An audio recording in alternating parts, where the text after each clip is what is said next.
কুলদেবী আর ইষ্টদেবী বা কুলদেবতা বা ইষ্টদেবতার মধ্যে কি পার্থক্য, কি বা তাদের মানে দৈনন্দিন জীবনে আমাদের ভূমিকা আজকে বোঝাবো। দেখুন, কুল দেবতা বা দেবী আমাদেরকে নির্বাচন করতে হয় না। আমরা যে যে নির্দিষ্ট বংশে জন্মেছি, সেই বংশের কুল, কুল শব্দের মানে হচ্ছে বংশ, সেই বংশগত পরম্পরায় ধারাবাহিকভাবে প্রতিদিন বা প্রতি বছর যে পুজোটা করা হয় তাকে বলা হয় কুল দেবতা বা দেবী। ঠিক আছে? কুল দেবতা বা দেবীর কাজ হলো আমাদেরকে বিভিন্ন রকম অমঙ্গল থেকে রক্ষা করা। আমরা কোনো বিপদে আপদে পড়লে সেখান থেকে রক্ষা করা হচ্ছে কুলদেবী বা দেবতার কাজ। আর্থিক সমৃদ্ধি করা, ঘর সচ্ছলতায় যেন থাকে, এটা হচ্ছে কুল দেবতা বা দেবীর কাজ। আর ইষ্ট দেবতা বা দেবী আমাদের বংশ পরম্পরা থেকে আসে না। আমরা নিজ নিজ মনের রুচি অনুযায়ী, কার কেমন রুচি, কার কেমন চাওয়া পাওয়া, সেই অনুযায়ী আমরা আমাদের ইষ্ট দেবতা বা দেবী নির্বাচন করতে পারি। অতি অবশ্যই কোনো গুরুর সান্নিধ্যে আসলে গুরু শিষ্যের মনের বা শিষ্যের আধার বুঝে তাকে ইষ্ট দেবতা বা দেবীর মন্ত্র জপ কানে দেন, এবং সেই মন্ত্র জপ দ্বারা আমরা কি করতে পারি।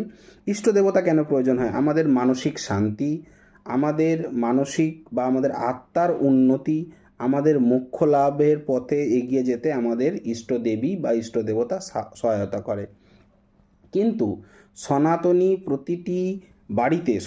প্রতিটি বাড়িতে কোনো শুভ কাজে, যে কোনো শুভ কাজ, যেমন কোনো বাড়িতে বিবাহ, অন্নপ্রাশন বা পৈতে, উপনয়ন যাকে বলে, এই ধরনের কোনো কাজ বা কোনো কিছু কিনলেন, বড় কিছু প্রপার্টি, জায়গা জমি, প্রথমেই কিন্তু আমাদের কুল দেবীকে বা কুল দেবতাকে পুজো করা আবশ্যক, করতেই হবে।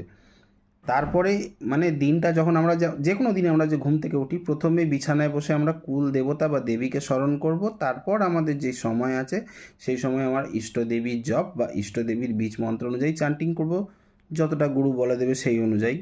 ঠিক আছে? মানে যে যার উপাসনা, যে যার সাধনা, কিন্তু কুল দেবী বা কুল দেবতাকে অ্যাভয়েড করে কোনো পুজোই সিদ্ধ হবে না। ঠিক আছে? এর জন্য ডিটেল ভিডিও যদি বানাই কখনো, দেখবেন প্রথমে যখন যে কোনো পুজোর প্রথমে গণেশকে ডাকতেই হবে, দেবাদিদেব মহাদেবকেও ডাকতে হবে, ভগবান শ্রীকৃষ্ণ মাধবকেও ডাকতে হবে, কিন্তু তারপরেই আসছে কুল দেবী বা দেবতা, তারপর আসছে আপনার ইষ্ট জপ। এবং প্রত্যেক দিন আচমনও করতে হবে, বিষ্ণু আচমন। এটা একটা বড় ডিটেল ভিডিও বানালে ভালো হয়। আপনাদের ভিডিওটা পছন্দ হলে লাইক করবেন, কমেন্ট করবেন, বেশি বেশি করে শেয়ার করবেন। চ্যানেলটিতে নতুন হয়ে